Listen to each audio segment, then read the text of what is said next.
Estos son los paisajes de las Islas Feroe de Dinamarca y las Islas Lofoten y la isla Senja de Noruega.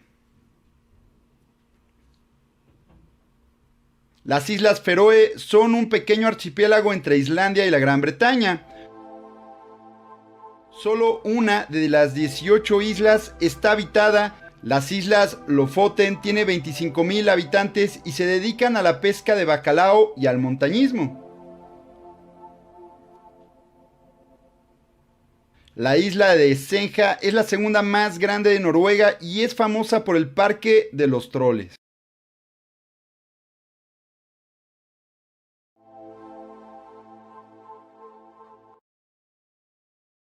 ¿Cuándo nos iremos a vivir en un paraíso como ese? Pues, en otra vida.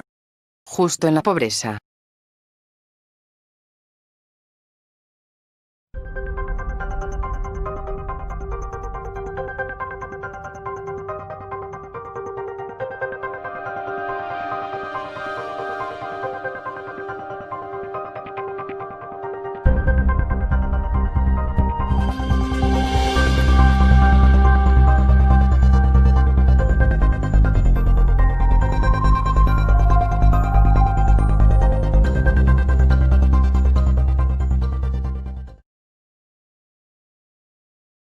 Todos sus usuarios saben lo que es el metro de la Ciudad de México. Es un sistema de transporte impulsado principalmente por una infraestructura eléctrica de alta tensión. Es uno de los principales íconos de la capital del país, y el transporte más usado en las regiones donde éste se encuentra, pues no cubre toda la ciudad. Debido a lo extenso de su red, han surgido muchas historias, relatos y leyendas urbanas contadas por los usuarios, las cuales siempre se contarán. Saludos. Estamos en una parte más de las leyendas urbanas del sistema de transporte colectivo, que es mejor conocido como el metro. Leyendas urbanas que continuarán contándose mientras permanezca en servicio este, y las cuales se estarán llevando al canal para conocerlas. En fin y sin más, comencemos.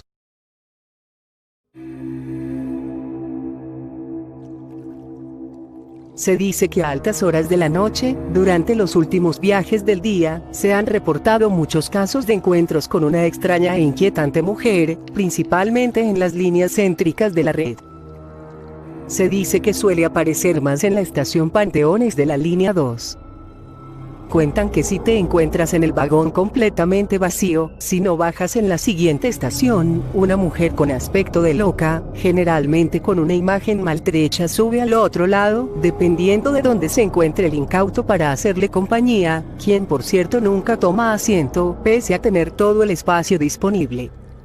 Se queda de pie sin hacer el menor movimiento, pero te observa y te sonríe de un modo inquietante, de ese que te puede asustar.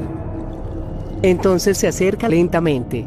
Aunque te esfuerces por ignorarle, por creer que no se dirige a ti, en realidad sí lo haces sin borrar esa aterradora sonrisa o esa mirada perdida. Entonces, los testigos de esa presencia cuentan que logran abandonar el vagón en la siguiente estación. Mencionan que no se trata de una mujer cualquiera, sino más bien, de un espectro cuyos pies no se pueden ver y flota a 1 metro del suelo. ¿Qué le haría a aquellos infortunados que logran ser alcanzados por aquel supuesto espectro?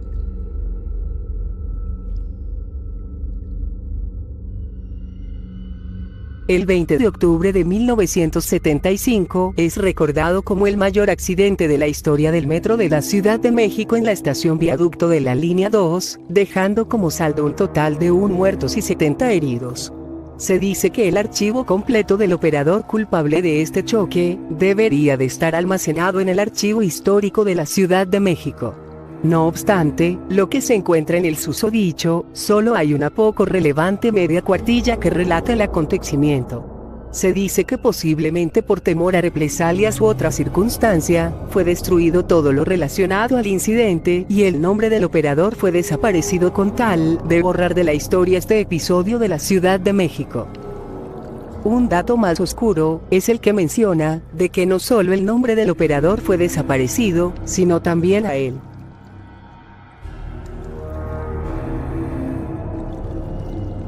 Cuenta la leyenda que este hecho solo sucede en días de tormenta. durante los aguaceros, en la salida de ciertas estaciones, ya que puede ser en varias, principalmente en las terminales, una anciana aparentemente ciega, suele pedir ayuda para cubrirse con un gabán en malas condiciones para refugiarse de la lluvia. Tras haberla ayudado, la anciana te regala un tepalcate con la efigie de Tlaloc, cuyo nombre significa Dios de la lluvia. Te dice que es lo único que carga y que acepte como agradecimiento, pues aquel objeto pertenecía a su hijo. Te cuenta que su hijo se suicidó arrojándose a las vías del metro para ser arrollado por el tren que va hacia alguna de las estaciones más concurridas. Algunos dicen que el hijo de aquella anciana se mató en la estación Hidalgo, otros dicen que fue en Valderas, y otros en Indios Verdes. Lo que tienen en común estas versiones son estaciones de gran afluencia de usuarios en horas pico. Si le aceptas aquel tepalcate, notarás que se trata de una flauta. Se dice que dicha flauta se toca sola por las noches. Cuentan que aquellos que aceptan el objeto no logran deshacerse de este tan fácilmente, pues tras desecharlo, reaparece en la casa para sonar de nuevo.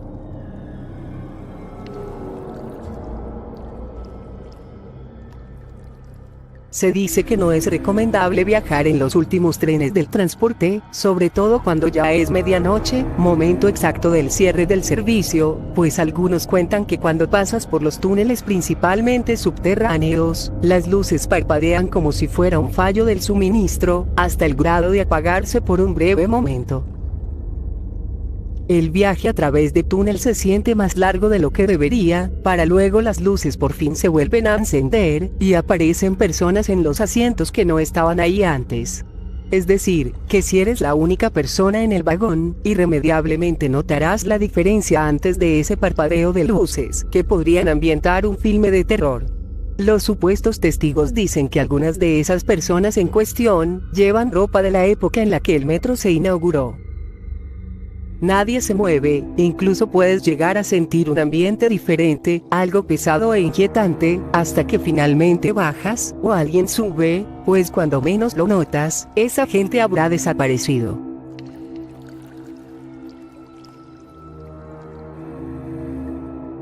Anteriormente se ha tocado el tema, pues hasta ahora nadie o casi nadie sabe qué hay después de las terminales de las líneas más importantes.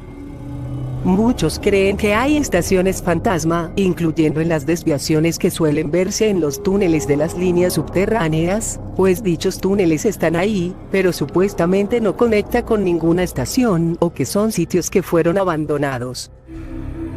Algunos aseguran que incluso podría haber criaturas aterradoras que viven bajo la superficie, criaturas desconocidas que han ahuyentado a los trabajadores, donde se cuenta que los usuarios han logrado avistar algo extraño asomándose desde la oscuridad de los túneles, mientras esperan el convoy que viene en camino.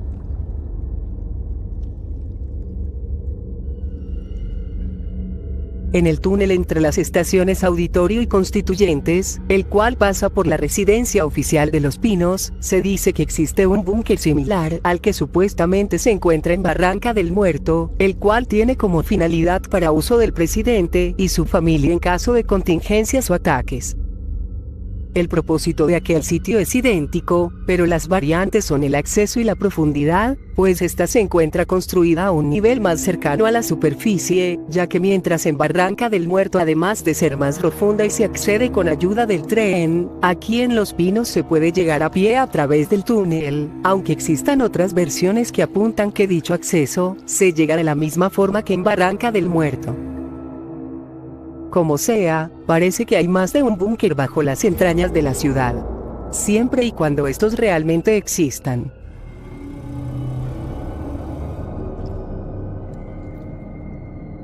El siguiente es el relato de un usuario del metro que pasó por la correspondencia del metro a Tlalilco cuando el servicio estaba a punto de concluir. Pero antes de eso, te pongo en contexto. La correspondencia de la mencionada estación es la más larga de toda la red debido a una mala planeación en la infraestructura de la construcción. Esta correspondencia tiene casi 1 kilómetro de longitud y por lo cual, en el suelo se instalaron unas caminadoras eléctricas para acelerar el paso. Eran cerca de las 12 de la noche, el metro estaba a punto de cerrar el servicio y por ende, el último tren en la línea 8 está por pasar. Yo me encontraba del otro lado en la línea 12. Caminando rápido puedo demorar hasta 10 minutos en recorrer ese largo pasillo que en ocasiones, dependiendo de la hora, puedes estar solo, no ves a nadie ni adelante ni tampoco hacia atrás. Debido al cansancio del día, no me fue posible correr, así que debí caminar rápido todo el trayecto, para no perder el último tren en la línea 8. Ya al haber entrado bien al túnel y perder de vista los andenes, noté lo que me esperaba, estaba completamente solo, nadie venía por ninguna de las dos direcciones. Sentí un poco de adrenalina al estar en esa situación en un lugar como aquella correspondencia, pues echas a volar la imaginación, para comenzar a pensar que algo malo puede pasar, y efectivamente ocurrió, pero nunca imaginé que lo que iba a ocurrir, iba a ser perturbador. Estaba caminando con la única idea de poder llegar a mi destino a tiempo, cuando repentinamente comencé a escuchar apresurados pasos detrás de mí, lo cual me dio un poco de alivio, pues ya tenía a alguien cerca y dejar de sentirme tan inquietantemente solo. Los pasos que estaba escuchando eran de unos zapatos de tacón, a lo que de inmediato identifiqué que se trata de una mujer. No miraba hacia atrás, pues no necesitaba hacerlo ya que en cualquier momento podría rebasarme, pues dichos pasos sonaban más rápidos que los míos, pero pasaba el tiempo y no lograba acercarse. Mientras estaba caminando, mi curiosidad creció, pues comenzó a escucharse un llanto de precisamente aquella mujer, eso me estaba poniendo nervioso, entonces caminé más despacio para esperar a que me rebasara y ver si es seguro acercarse a ayudar. No parecía acercarse, entonces no resistí más y giré la vista hacia atrás.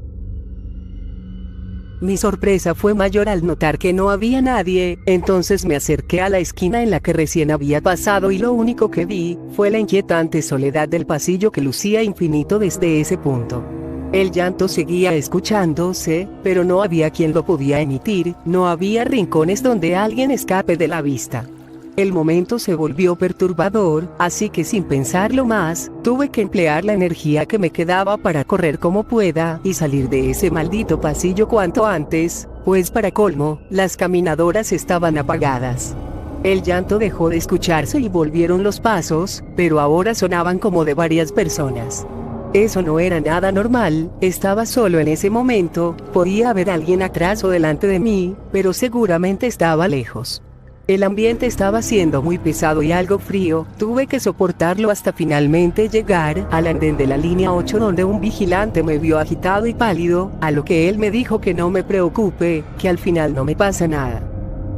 Es extraño, me dijo eso como si supiera lo que tuve que pasar para estar en mi destino, y efectivamente, él y el resto del personal que labora en el lugar, ha experimentado esos hechos aparentemente sobrenaturales.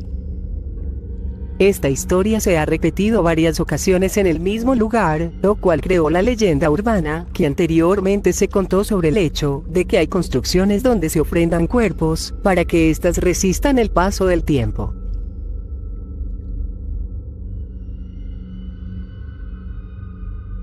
Hablando de cuerpos en las construcciones, se dice que entre los años 2015 a 2017, se registraron hechos de personas que entraron a cualquier estación del metro y desaparecieron misteriosamente. Los supuestos desaparecidos tienen algo en común, todos entran en la estación del metro, se puede ver cómo entran en los vagones, pero a ninguno se le logra ver saliendo de la red. Lo más aterrador de esta historia es que aseguran que es toda una realidad, bautizado como el Triángulo de las Bermudas del metro.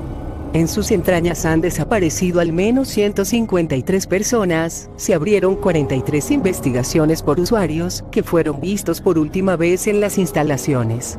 Un porcentaje de esas investigaciones se cerraron rápidamente cuando los supuestos desaparecidos volvieron a aparecer luego de un tiempo no determinado. En contraste, al menos 15 usuarios no han vuelto a ser vistos y se han sumado a la lista de los que desaparecieron en la red del metro. Podrían tratarse de secuestros dentro del sistema, o desapariciones forzadas para hacer sus malignos tratos para mantener firme la construcción. Eso sí que es de temer. El metro de la ciudad, mientras pase el tiempo, continuarán naciendo nuevos relatos surgidos de experiencias que salen de lo normal para ser recopilados en internet. Aún hay mucho por conocer este transporte que no dejará de contarnos historias que nos harán pensar y estremecernos, o incluso hasta tener miedo. El metro es tan útil como conflictivo, misterioso e incluso aterrador. Gracias por tu tiempo en este video, y sin más que decir, me despido. Hasta pronto.